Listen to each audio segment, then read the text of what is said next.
personnellement, je ne vois pas de problème à ce que les chrétiens n'observent pas la loi, puisque cette loi n'était pas pour eux. Mais non, il y a un problème. Parce que n'oubliez pas que au moment où le Tout-Puissant a appelé Abraham et a scellé cette alliance, c'est ce qu'il a dit. Il a dit, non seulement vous et vos enfants, mais tous ceux qui, parmi d'autres nations, se joindront à vous pour m'adorer, devront observer cette loi. Les chrétiens ne se sont pas joints aux Israélites. Ah, les Israélites se sont joints aux chrétiens. Parfait. C'est pour cela que... Parfait.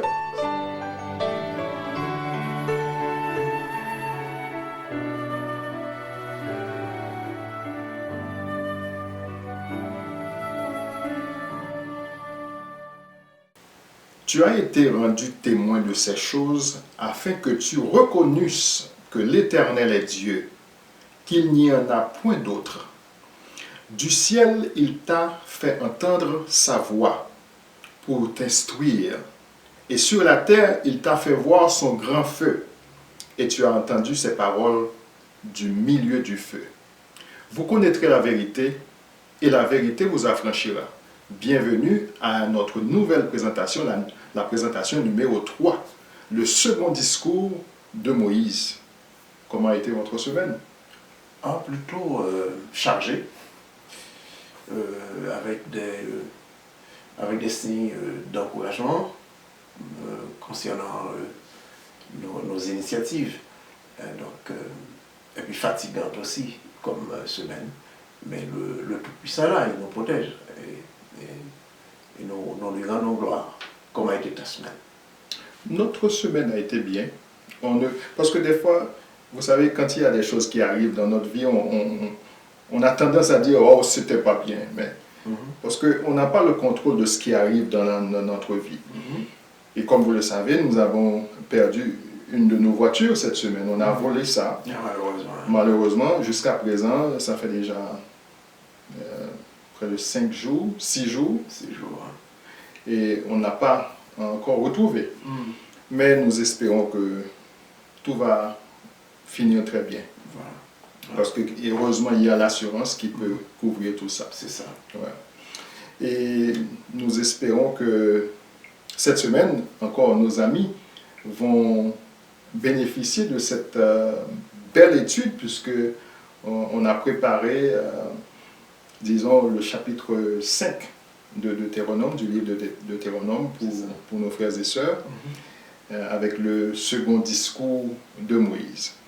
Mais avant de rentrer, disons, de commencer le débat, est-ce que vous pouvez nous conduire dans la prière? Avec plaisir. Père Tout-Puissant, notre Créateur, tu nous invites à chercher ta face. Et nous cherchons ta face par tous les moyens, par la prière, par l'étude, et en ouvrant notre cœur à la réception de tes instructions. Nous voici autour de cette table.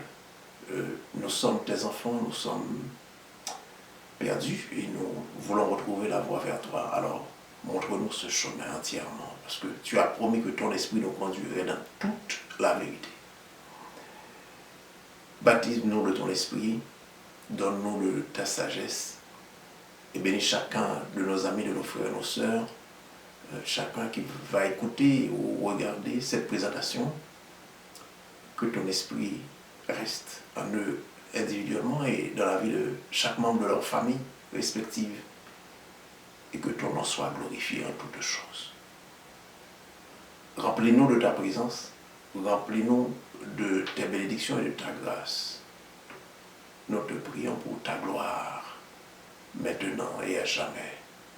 Alléluia. Alléluia. Encore une fois, chers amis, bienvenue à l'étude de la parole. Cette semaine, au bas de la vidéo, la précédente, l'étude numéro 2, il y a notre frère Julius qui a fait un commentaire. Et je vais lire le commentaire pour vous, pour nos amis aussi.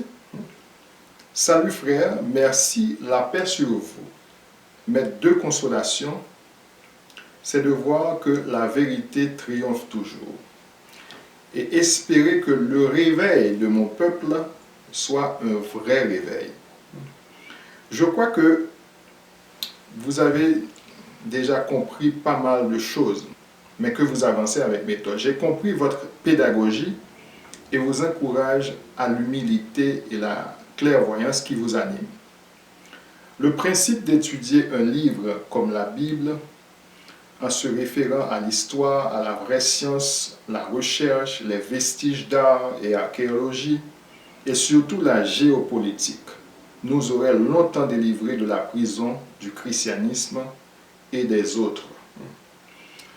Et en étant conscient de toutes les manipulations qui ont été faites dans cette même Bible, pour autant, cette dernière renferme en l'état des arguments démontrant tous les mensonges qu'on nous a fait avaler.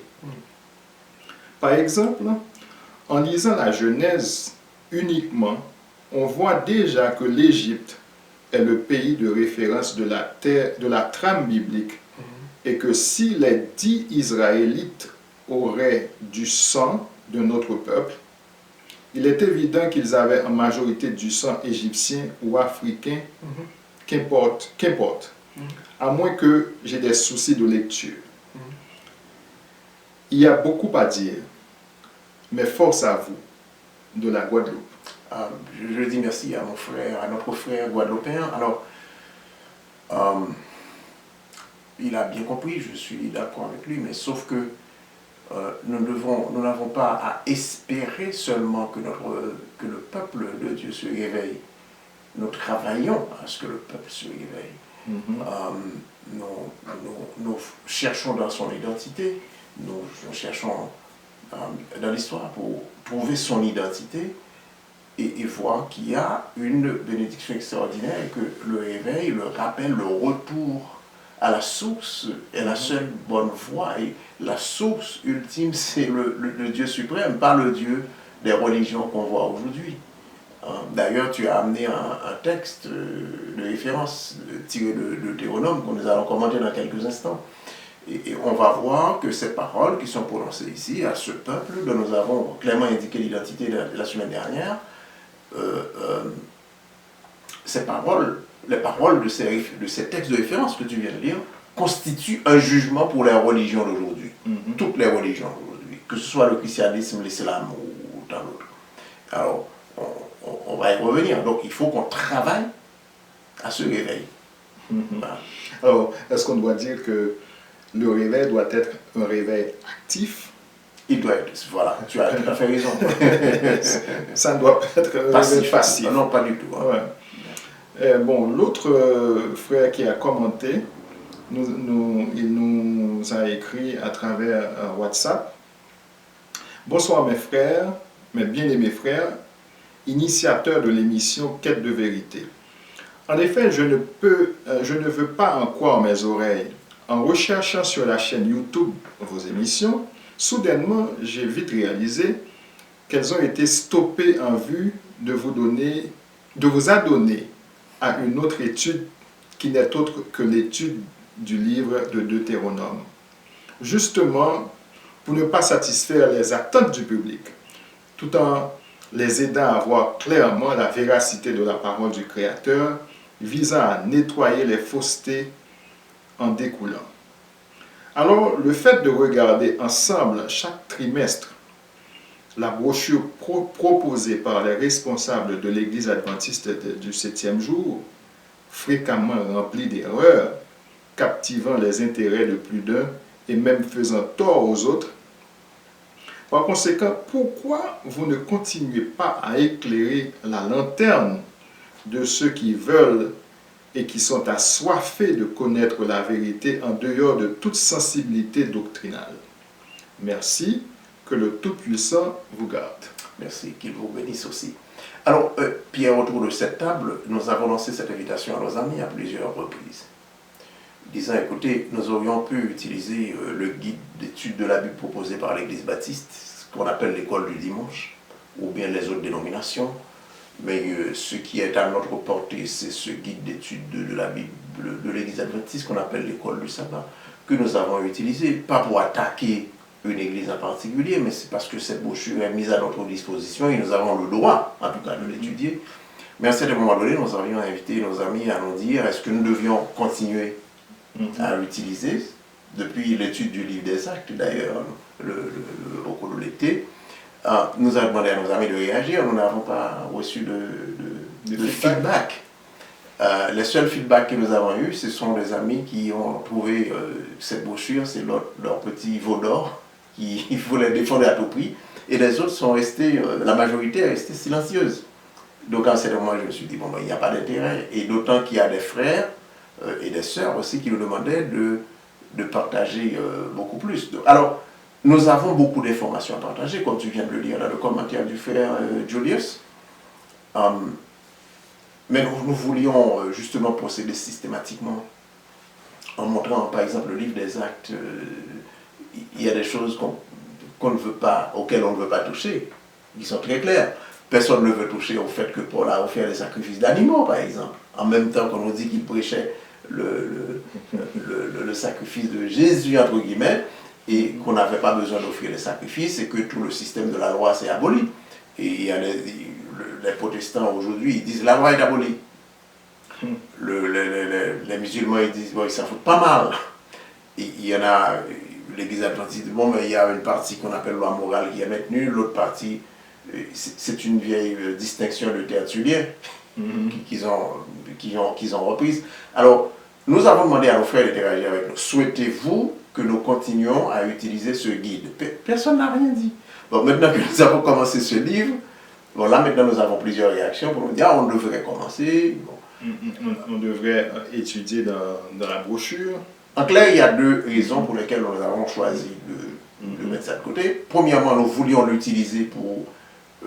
Il y a même des membres anglophones de notre communauté qui se plaignent que ce guide est totalement superficiel, il n'y a rien là-dedans, c'est des redites. Mais au moins nous pouvons utiliser ça comme tremplin, comme template, comme on dit. Alors, et aller un peu plus loin. Alors, la première raison, c'est que notre majorité est restée silencieuse. Et parallèlement, il y a nos frères qui prennent ce petit guide comme un guide de vérité ultime et qui le portent comme un veau d'or, qui ne veut pas qu'on y touche. Donc à ce moment-là, on dit bon, on n'est pas là pour nous battre, on ne va pas nous battre. Là. La religion européenne ne va pas nous porter à nous battre. Nous avons le devoir de nous unir, n'est-ce pas? Et deuxième raison, c'est que nous avons beaucoup plus d'informations à partager. Beaucoup plus d'informations. Alors on s'est dit, est-ce qu'on va rester là enfermé dans cette boîte à nous désunir et à nous quereller au lieu d'aller de l'avant. Bon, alors c'est ça l'affaire. Mais par contre, si nos frères le souhaitent, à l'avenir, nous pouvons, une fois qu'on termine ce livre, nous pouvons revenir sur ce guide. Alors il faut nous le dire.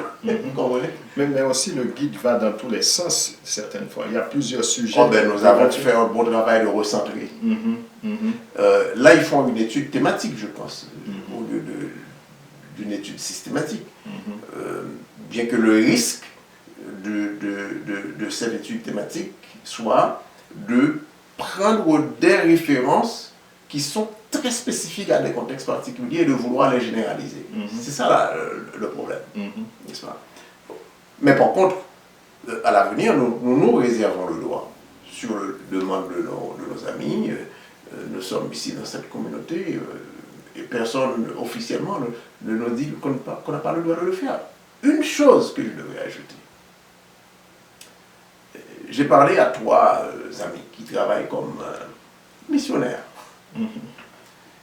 et qui sont à peu près sans se consulter, qui nous disent à peu près la même chose. En gros, les choses que nous discutons autour de cette table, qui paraissent à tout le moins offensantes ou bien trop dures pour certains, ces choses-là sont discutées dans les classes de théologie, qu'on ne peut pas venir les discuter dans les classes parce que les membres ne vont pas les accepter. Parce que les gens ont tendance à s'attacher à de petits veaux d'or. Mais dans les classes de théologie, dans les classes entre les missionnaires, ils soulèvent ce genre de questions de plus en plus. Et c'est pour ça, de temps en temps, il y a des missionnaires qui laissent. Ouais. Merci.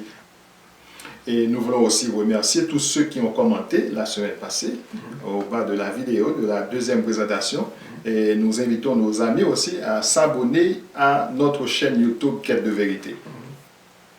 Alors, le moment est venu. Avant de passer à la discussion, nous voulons dire aux amis que le voyage tient encore. Il y a des gens qui, même s'il y a des inscriptions de façon timide, mais nous recevons des inscriptions. Nous recevons des inscriptions, mais beaucoup plus des gens qui sont toujours, ce sont des gens qui sont à Paris, en France. Oh, ok. Nous attendons la réaction des autres amis qui sont aux États-Unis, en Amérique, même en Afrique aussi, parce qu'il y a des gens qui sont dans d'autres régions de l'Afrique. Par exemple, au Congo, nous avons des amis qui nous regardent au Congo, au Gabon, et dans, disons, quel autre pays qu'on nous regarde au Cameroun aussi, parce que nous avons en Côte d'Ivoire, Ghana, Togo et Bénin. Ces gens qui sont au Cameroun peuvent aussi nous rejoindre. Voilà. Yeah. Et nous, il y a un frère il a un frère d'origine africaine qui nous écoute depuis l'Allemagne, je pense. Oui. Coucou. Voilà. Qui nous a salué aussi. Voilà. Merci mon frère. Alors, le second discours de Moïse, qu'est-ce que vous avez retenu de ce grand discours? Je suis tenté.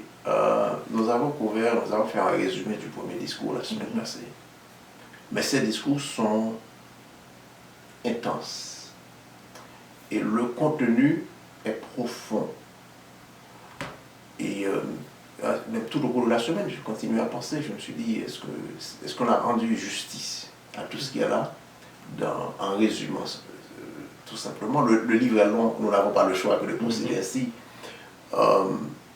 Mais le second discours est aussi très dense en contenu, et le contenu est profond.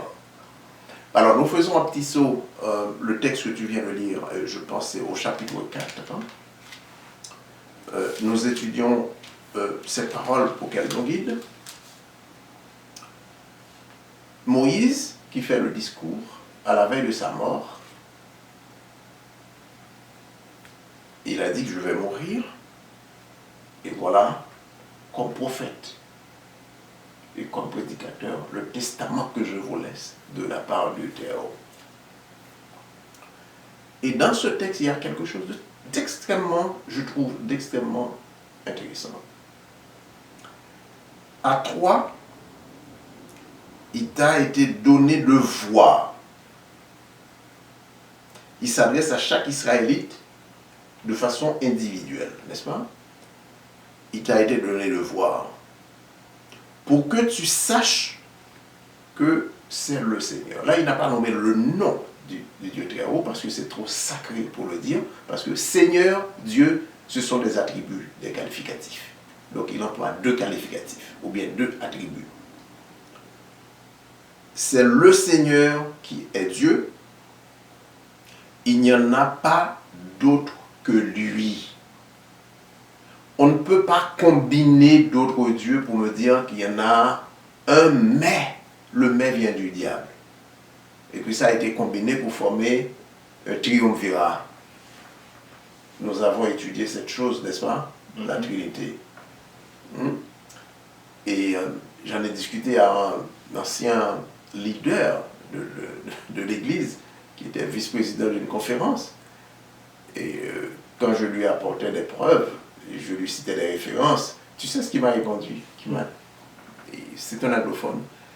Il m'a dit, oui, Constantin n'était pas vraiment converti, mais Dieu l'a utilisé pour organiser l'Église. Comprends-tu ça? Alors Dieu avait un peuple autrefois. Il y a un peuple d'Israël, et puis un païen a été utilisé par lui pour organiser ce qu'on appelle l'Église. N'oubliez pas que même le prophète, le grand prophète Yahushua, n'avait pas institué l'Église. Nous l'avons dit à plusieurs reprises.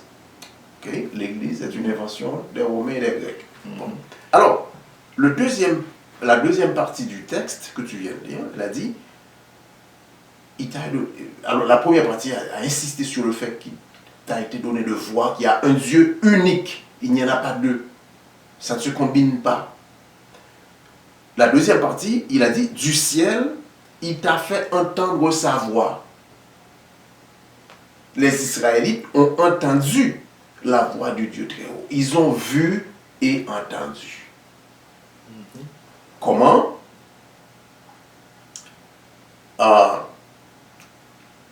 Pour faire ton éducation, alors tout cela c'est pour faire ton éducation, il a dit, sur la terre, il t'a fait voir son grand feu, et du milieu du feu, tu as entendu ses paroles.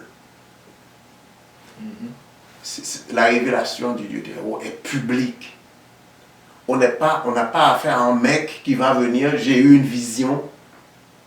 À partir de cette vision, je suis investi de telle autorité pour vous demander de faire ci ou de faire là. Quel exemple j'ai en tête? L'ensemble des prophètes qu'on a dans le christianisme. Même le prophète de l'islam. Quand vous dites ça, on vous dit, bon, vous insultez notre prophète. Vous méritez la mort. Mais c'est pas ça. On a le droit de poser des questions. Je n'insulte personne, je respecte tout le monde. Mais on n'a pas une personne qui va venir dire, oh, le Seigneur m'a parlé, frères et sœurs, vous devez faire ci, vous devez faire là. Moïse est en train de nous dire ici, la révélation a été publique. Vous avez vu, vous avez entendu. Tout le monde a vu et tout le monde a entendu. On espère ne pas voir à un autre endroit où il a dit que le peuple n'avait pas vu, parce que c'est ça qu'on a vu avec Paul. Oui, tantôt, au chapitre 9 des Actes et au chapitre 22, vous comparez les récits. Il y a plusieurs personnes qui ont fait ça. Nous avons amené une référence que nous avons utilisée dans nos présentations au cours du trimestre passé, où tantôt il dit, moi j'ai vu, les gens n'ont pas vu. Et dans l'autre côté, il a dit, moi j'ai vu, et les gens n'ont pas vu, mais ils ont entendu. C'est du n'importe quoi. N'oubliez pas quelque chose.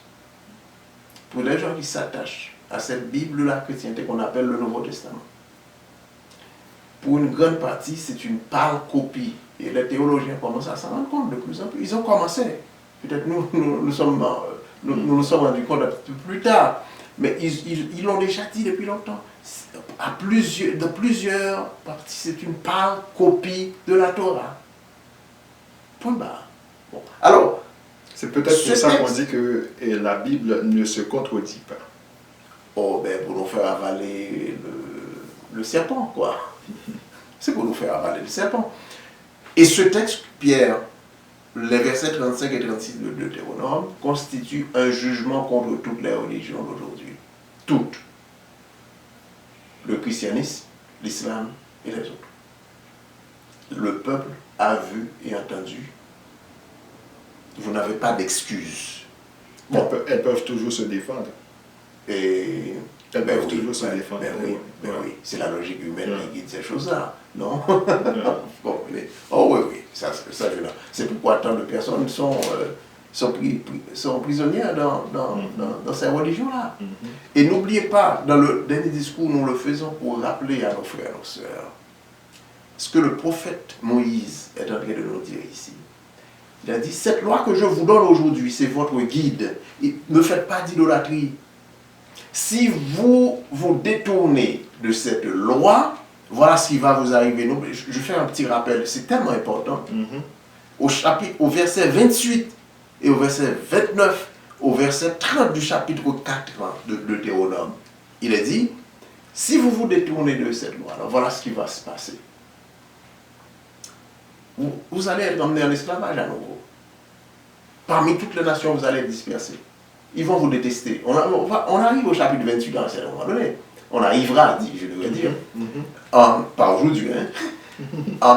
Mais il vous dit, là-bas, vous servirez des dieux qui sont l'ouvrage de la main des hommes, du bois, de la pierre. Est-ce que nos frères et nos sœurs adorent ces choses-là aujourd'hui? On l'a dit la semaine passée. C'est un rappel, c'est très important. Mais il a dit, au milieu de ces choses, si vous vous réveillez enfin, et que vous cherchez ma face, je vous délivrerai. Et c'est ça l'espoir. Maintenant, vas-y.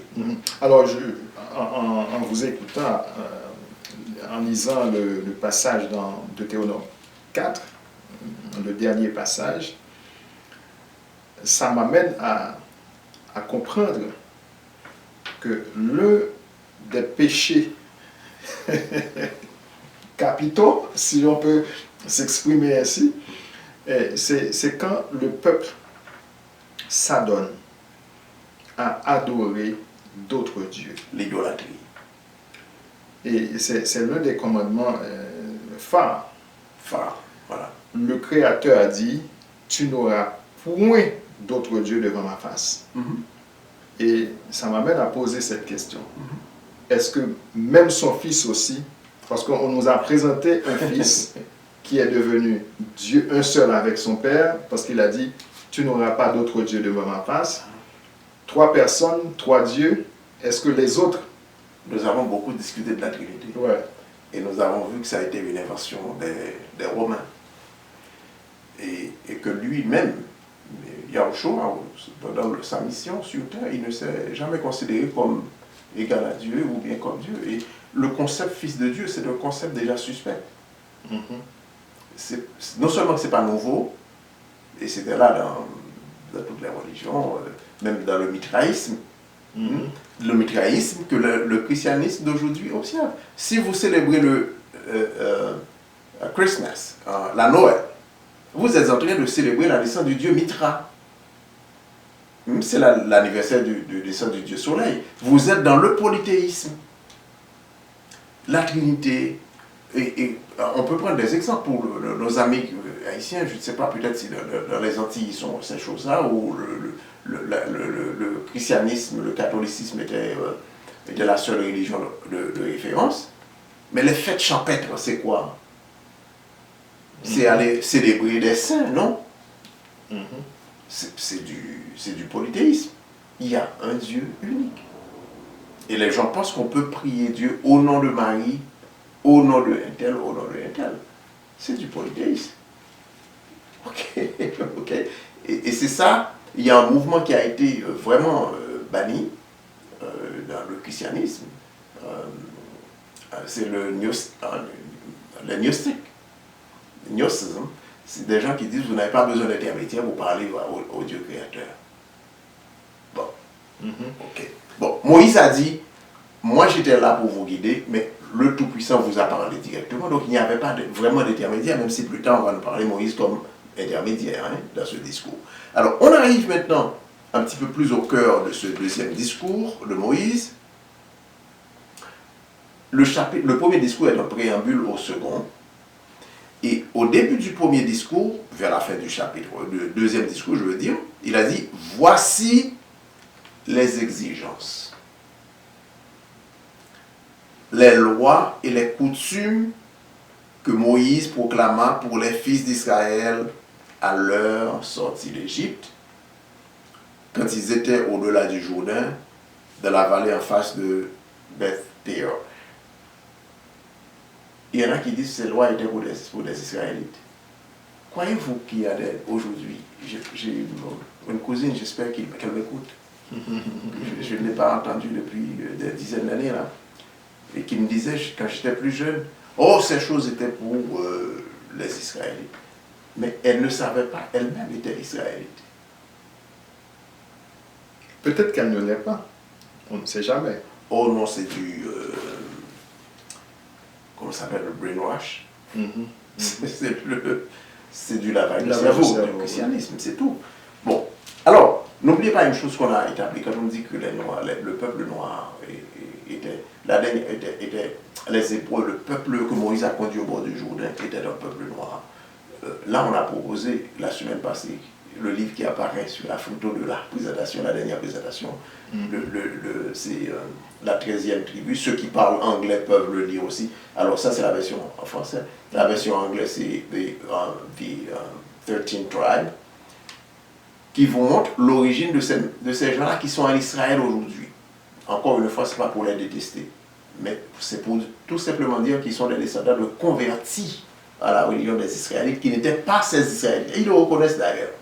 Ok? Alors, il a dit, il a donné le contexte, les premiers passages de ce discours, le contexte avec des points spécifique, géographique spécifique, à un peuple spécifique. Il a dit, Moïse a convoqué tout le peuple. Mais sans vous entrecouper, mais j'aimerais dire quelque chose. Vous avez dit que le peuple qui est là, en Israël, aujourd'hui, cette terre d'Israël, c'est ce peuple-là a adopté la religion des Israélites. Est-ce que les Israélites avaient une religion? Ou bien avaient un système d'adoration ou une spiritualité? Voilà. Parce que c'est ça qu'il faut. Voilà. Et puis Moïse est en train de le dire, est en train de dire, c'est ce que nous venons de dire, qu'il y a ce contact direct. Et c'est ça la spiritualité. Entre vous, individuellement, entre toi, il n'a pas dit vous, il a dit toi, chacun de vous, individuellement, et le Créateur. Sur la base, au verset 45, voici les exigences. Il y a des exigences, il y a des principes à appliquer, il y a à suivre. Voici les lois et les coutumes qu'il fallait observer. Les coutumes. Tout ça, c'est prescrit. Donc, il y a un ensemble de codifications, un ensemble de principes à observer. Il y a une façon d'adorer le Tout-Puissant, le Créateur. Tu comprends? Et puis il a dit, Moïse continue, c'est le discours au chapitre 5. Nous commençons le chapitre 5 maintenant. Moïse convoqua tout Israël et leur dit, écoute Israël. Regardez, si c'est comme ça en hébreu, je ne parle pas l'hébreu, l'ancien hébreu des Israélites, mais si c'est comme ça, c'est très significatif. C'est dire, écoute Israël, les lois et les coutumes que je fais entendre aujourd'hui à vos oreilles, vous les apprendrez et vous veillerez à les mettre en pratique. Pas pour faire des discours. Il faut les apprendre et les mettre en pratique, et ça vous donne une pratique, une forme d'adoration.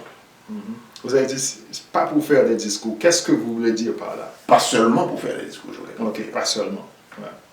C'est-à-dire, les discours sont nécessaires pour enseigner, ce sont des instructions. Et c'est ça la signification de la Torah en réalité. Ce sont des instructions que je vous donne aujourd'hui pour que vous puissiez les mettre en pratique, parce que c'est en les pratiquant que vous allez obtenir les bénédictions qui sont rattachées. Et ça vous donne, quand vous prenez cette codification, cet ensemble de principes, observations, quand vous venez pour adorer, voilà comment vous adorez. Si on peut appeler ça religion, on peut, mais pas dans le sens de dénigrer des religions d'aujourd'hui. Vous comprenez? Si on peut parler ainsi. Alors, le Seigneur, notre Dieu, a conclu une alliance avec vous à Horeb. Ce n'est pas avec nos pères que le Seigneur a conclu cette alliance. C'est avec vous. Nous qui sommes là aujourd'hui, tous vivants. Ok? Vos pères ont violé l'alliance. Ils ont fait le tour du désert, un voyage qui devait durer une courte période de temps. Ils ont resté là pendant 40 ans. Mais là, il y a une nouvelle alliance. N'oubliez pas, quand on parle d'alliance ancienne, nouvelle, c'est avec Israël. L'alliance n'était pas faite avec les païens. Ça ne veut pas dire qu'ils ne peuvent pas en bénéficier. Ce n'est pas ça que nous sommes en train de dire. Mais l'alliance, c'est avec Israël. Mais avec vous, aujourd'hui, il y a cette alliance. Avec un peuple. L'alliance est bâtie sur quoi? Qu'est-ce que Moïse est en train de nous dire? L'alliance est bâtie sur la loi. Si on retourne dans le texte du verset 45, sur des exigences des lois et des coutumes. C'est-à-dire, les lois ne sont pas un fardeau qu'on ne peut pas traîner. Mais la nouvelle alliance dans le christianisme est basée sur la grâce. Est-ce qu'il y a grâce? Est-ce qu'il peut y avoir grâce sans loi? Ben, bien sûr que non. Comment peut-on avoir de la grâce si on n'a rien fait de mal? Et puis, à partir de la grâce, est-ce qu'on peut continuer à vivre, à violer, disons, est-ce qu'on peut continuer à violer la loi? C'est une des faussetés des religions d'aujourd'hui, et particulièrement le christianisme. Quand on proclame qu'il n'y a pas de loi, c'est faux, c'est pas vrai. Et Paul lui-même, on disait de Paul qu'il proclamait ces choses, mais on a vu Paul qui observait la loi, non? Au chapitre 21 du livre des Actes. Et quand il est arrivé à Rome dans les chaînes, et qu'il est placé en résidence surveillée, les anciens sont allés le visiter, il a dit, ben, j'étais dans le temple observant les coutumes et les lois de nos ancêtres, observant ces principes-là. Ouais. Les lois de nos ancêtres, parce que lui, il s'était considéré comme israélite. Et dans la religion des chrétiens, personnellement, je ne vois pas de problème à ce que les chrétiens n'observent pas la loi, puisque cette loi n'était pas pour eux. Mais non, il y a un problème. Parce que n'oubliez pas que au moment où le Tout-Puissant a appelé Abraham et a scellé cette alliance, c'est ce qu'il a dit. Il a dit, non seulement vous et vos enfants, mais tous ceux qui, parmi d'autres nations, se joindront à vous pour m'adorer, devront observer cette loi. Les chrétiens ne se sont pas joints aux Israélites. Ah, les Israélites se sont joints aux chrétiens. C'est pour cela que... Ouais, c'est une invention, c'est une religion inventée par Rome pour contrôler les pratiques israéliennes et les détruire. Et ça a été, c'est un succès. Aujourd'hui, nos frères qui sont là-dedans ne voient même pas la nécessité de poser les questions parce qu'ils pensent avoir la vérité. Ok. Et c'est ce que Moïse est en train de nous dire. Et c'est pour ça qu'on est condamné. Regardez ce qui va nous arriver. Nous arriverons à des commentaires plus profonds au chapitre 28 de ce livre. On verra. Le Seigneur, notre Dieu, voilà, alors on continue au verset 4. Le Seigneur a parlé avec vous face à face sur la montagne. Encore une fois, c'est une répétition pour vous dire, vous avez vu. Je n'ai pas eu une petite vision à côté là. Comme les prophètes du christianisme, ou bien le prophète de l'islam, ou bien le prophète des autres religions. Le Seigneur vous a parlé face à face sur la montagne, du milieu du feu, et moi, je me tenais alors entre le Seigneur et vous, pour vous communiquer la parole du Seigneur. J'étais là seulement pour interpréter, et vous avez vu. Vous avez tous vu, vous avez tous entendu. Ok? Car devant le feu, vous aviez peur, et vous n'étiez pas monté sur la montagne. Si vous n'aviez pas eu peur, vous auriez probablement eu à faire la même expérience que moi. Alors, ça c'est moi qui l'ajoute. Regardez, c'était ouvert. La révélation est ouverte. C'est public. Mais ils n'ont pas fait toute l'expérience, si j'ai bien compris. Ils n'ont pas fait l'expérience. Ils en ont vu assez pour avoir peur. Oui. Vous dire, écoutez, ok, Moïse, allez écouter et venez nous parler. Mais vous avez vu, s'il s'agit d'une vision, tout le monde a eu cette vision là, l'action de voir. Tout le monde a eu cette vision. Tout le monde a vu. C'est une expérience. Tout le monde a entendu. Surnaturelle, je dirais. Voilà, tout le monde a entendu. Donc, il n'y a pas un petit prophète à côté qui va venir, j'ai eu un rêve, j'ai fait ci, blablabla. Écoutez-moi, suivez-moi, si vous ne m'écoutez pas, je vous tue. Ou bien si vous ne m'écoutez pas, vous désobéissez, vous êtes en train de m'insulter, vous méritez la mort. Ça, c'est satanique, c'est pas divin ça. Voilà ce que Moïse est en train de nous dire là comme prophète. C'est pour ça qu'on dit le deuxième discours est vraiment dense. Je ne veux pas prêcher, je vais continuer là. Je ne suis pas un prédicateur, mais ça m'interpelle. C'est pour ça que ça m'interpelle beaucoup. C'est moi le Seigneur ton Dieu, au verset 6. Qui t'a fait sortir du pays d'Égypte, de la maison de servitude. Tu n'auras pas d'autre Dieu d'autre Dieu face à moi. Je suis, il y a un seul, il n'y a pas d'autre Dieu. Moïse n'était pas considéré comme un Dieu. Moïse, parlant de la venue de Yahushua un jour, il a dit, un prophète comme moi viendra un jour. Mais il n'a pas dit, Moïse n'était pas en un sens, on aurait pu dire qu'il est un fils de Dieu, mais écoutez, il n'a pas laissé d'espace pour qu'on l'appelle fils de Dieu. Il n'est pas intermédiaire, il n'est pas un divin, et on ne sait même pas qu'est-ce que le Tout-Puissant a fait du corps de Moïse. On a toutes sortes d'explications, mais apparemment Moïse aurait été transmis, on ne sait pas trop. Alors, on a vu que le travail de Moïse, la mission de Moïse était une mission complexe et très grande aussi, mais on ne l'a pas considéré comme Dieu. Et pourtant, Yahushua est considéré comme Dieu et Moïse avait parlé de lui. Si on veut croire que c'est de lui qu'on parlait. Voilà. Ouais. Mais il est venu comme Moïse, disons, en chair et en os, mais on l'a considéré comme un Dieu. N'oubliez pas, le discours sur sa divinité n'était même pas de mise en son temps, en parlant de Yahushua. C'est arrivé longtemps après. entre, entre Nice et Constantinople. Vous comprenez? C'est arrivé à ce moment-là, ils l'ont élevé, bon, ils sont de même nature. C'est un genre d'accommodation pour porter les païens à accepter cette nouvelle religion qu'on appelle le christianisme et montrer qu'il y a trois dieux là-dedans. L'histoire est là, les documentaires sont là pour prouver tout cela. Alors, sauf que la plupart sont en anglais, c'est ça.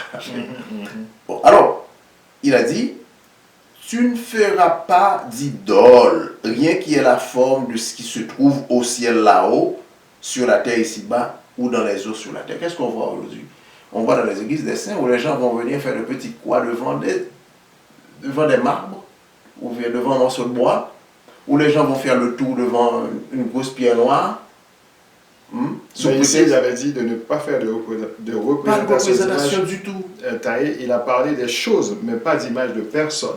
Oh, mais il a dit, ça dépend de la tradition. Il a dit, tu ne feras pas d'idole, rien qui ait la forme de ce qui se trouve au ciel.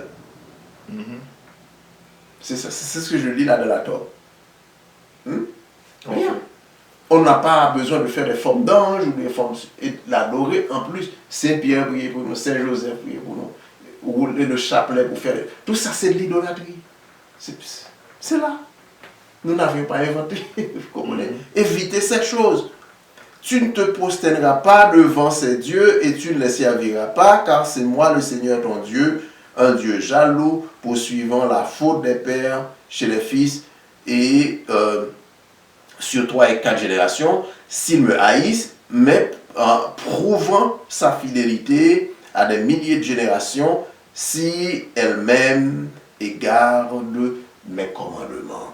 Le danger dans tout cela, c'est que Pierre, la chaîne de péché intergénérationnel n'est pas brisée. Nous avons été, depuis l'an 70, en particulier, Israël, la prise de Jérusalem, et ensuite nous avons été poursuivis, chassés à l'intérieur du continent africain. Les Israélites ont formé le grand royaume de Timbuktu, ils ont été poursuivis encore là par l'ennemi, leur livre de référence brûlé, des religions étrangères sont arrivées en Afrique, avec particulièrement la conversion à l'islam de Mansa Moussa, n'est-ce pas?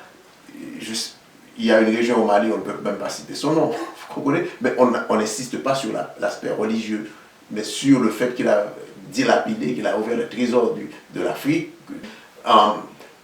qui a cette dilapidation. Nos amis africains qui nous écoutent, qui sont sur le continent, parce que nous sommes africains aussi, mais qui sont sur le continent, ils peuvent vérifier ces informations. Alors, à partir de ce moment-là, Pierre, les religions des autres, que ce soit l'islam en Afrique, le christianisme qui va venir, ils vont nous imposer leur adoration. On s'éloigne totalement de cet idéal que Moïse a mis là, à nous adresser. Puisque nous ne sommes pas en mesure d'observer les commandements, puisque... Qui a dit qu'on n'est pas en mesure? Toutes les lois, nous ne sommes pas en mesure, puisque nous sommes certains d'entre nous sont en captivité, dispersés dans le monde, parmi toutes les nations. Ce n'est pas nous qui avons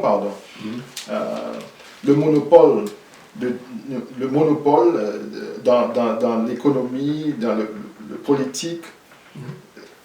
C'est eux, nos ennemis. Comment peut-on arriver à observer tous les commandements, puisqu'il a dit il va punir jusqu'à la 3e et la 4e génération, et comment peut-on se situer? Briser cette chaîne de péché intergénérationnel. Oui. Comment peut-on se situer aussi dans quelle génération qu'on est maintenant? Puisque ça continue. Depuis plus de 2000 ans maintenant. On est totalement désorganisé, on est poursuivi, on est chassé, on est converti de force, tantôt au christianisme, tantôt à l'islam. Il y a une amie qui dit non, ne dis pas ça, l'islam ne convertit pas les gens de force. Mais c'est pas vrai.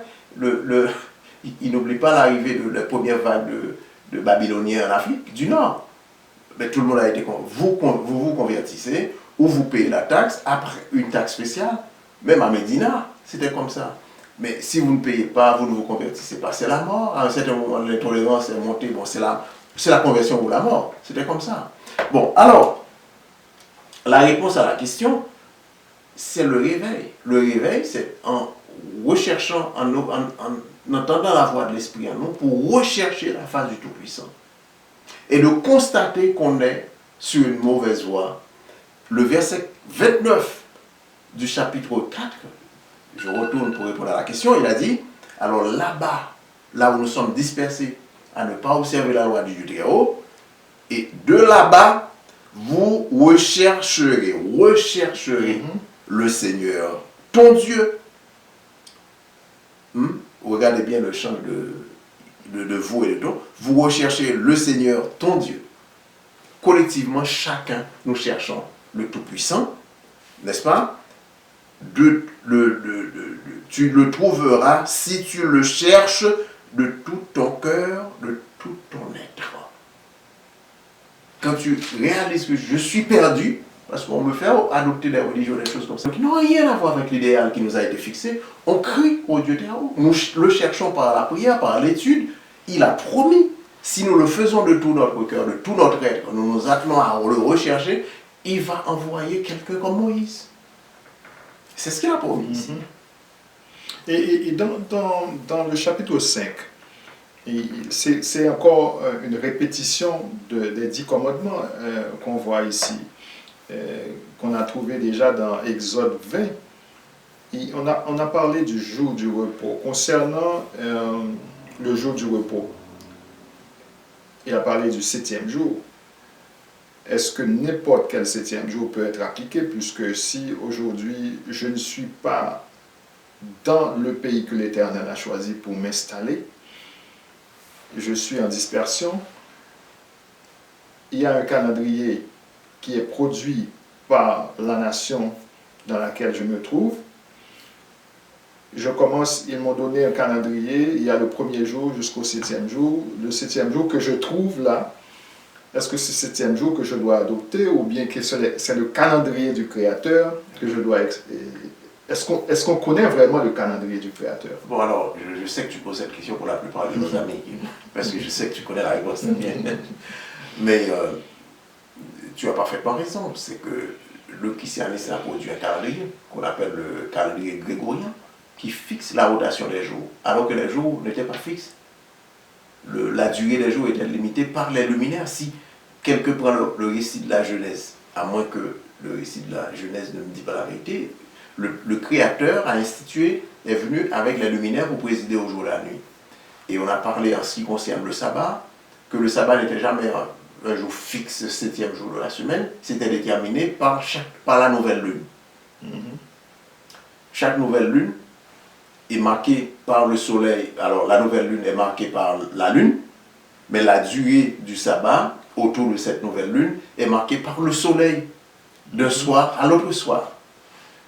Et j'ai entendu, il n'y a pas longtemps, il y a 2 semaines, en fait, un prédicateur baptiste de mauvaise foi, je dirais, qui dit, bon, ben, c'est Moïse qui est venu avec le sabbat, et Jésus, entre guillemets, est venu, bon, il a retiré le sabbat.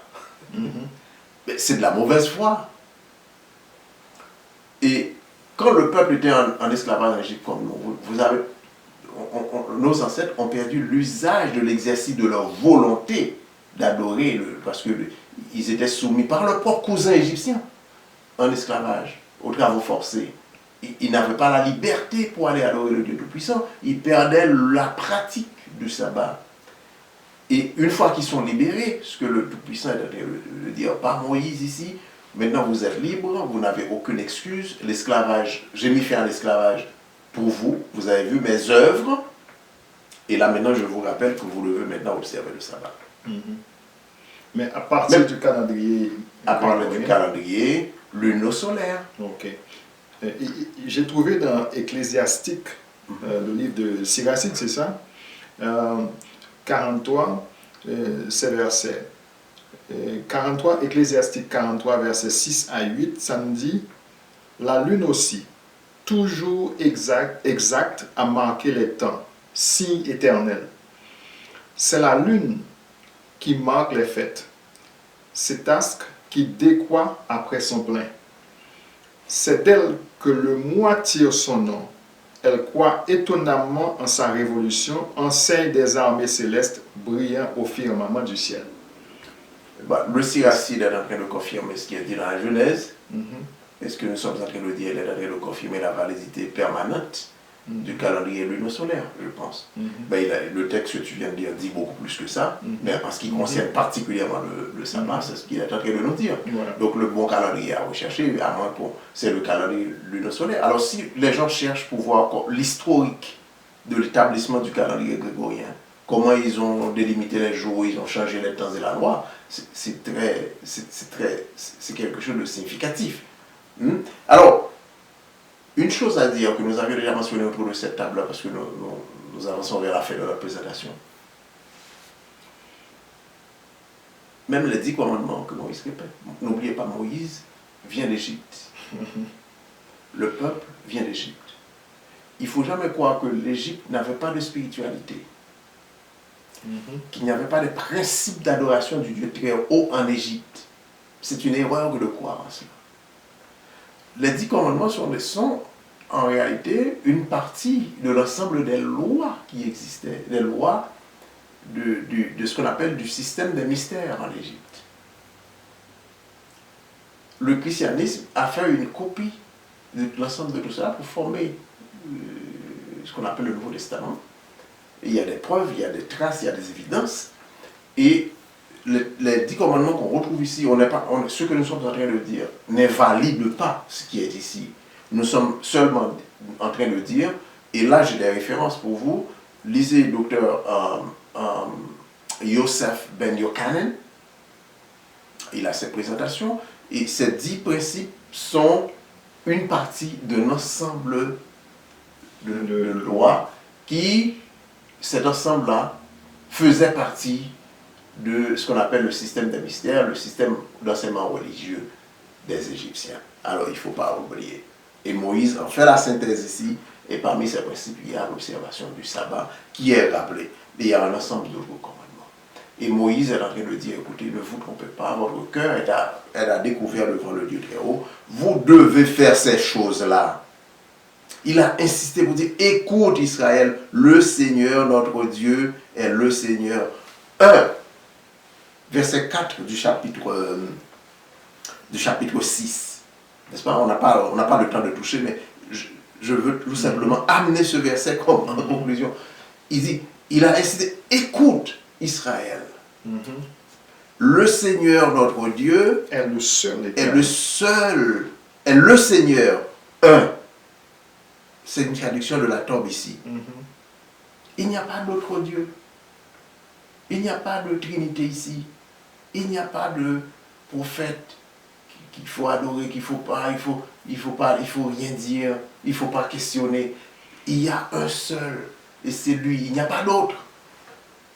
Tous ces saints-là, quand on passe devant, on fait ce genre de signe de la croix, ces morceaux de bois, ces pierres qu'on érige devant laquelle on doit payer révérence, ça n'a pas d'importance. Ben, c'est de l'idolâtrie, disons. C'est de l'idolâtrie, d'après ce que Moïse est en train de nous dire là. On reviendra, Pierre, parce qu'on a passé beaucoup de temps à commenter, on reviendra la prochaine présentation, on fera de notre mieux pour finir le résumé de ce deuxième discours et entrer encore un petit peu plus dans ce testament de Moïse à la veille de sa mort et à la veille aussi de la rentrée d'Israël chez son cousin, la terre de Canaan. Canaan, c'est le 4e fils de Cam, n'oubliez pas, c'était des Africains. Il ne faut jamais oublier ça. Donc on y reviendra. Alors, aujourd'hui, avant de terminer, qu'est-ce qu'on doit retenir? La loi, c'est notre boussole. La loi n'est pas abolie. Moïse l'a rappelé que ces principes sont éternels. Tous ceux qui prêchent l'abolition de la loi sont des prédicateurs d'injustice et qu'il faudrait revenir rechercher la face du Très-Haut pour qu'il confirme tout cela. Nous avons ce devoir-là.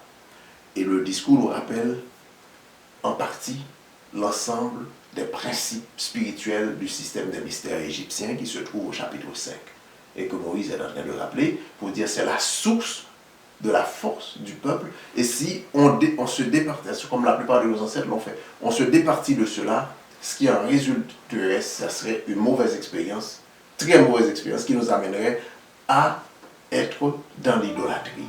Mais il y a de l'espoir. Voilà. C'est ça. Alors, on invite nos amis à lire pour eux-mêmes le chapitre 5. Et s'il faut regarder aussi le chapitre 6 et commencer à formuler vos questions et commentaires pour la semaine prochaine, ce serait bien parce qu'on va passer aussi au chapitre 6 la semaine prochaine. Merci de votre attention. Merci à Martine à la technique, Dr Michel et moi-même. Nous vous souhaitons une bonne semaine.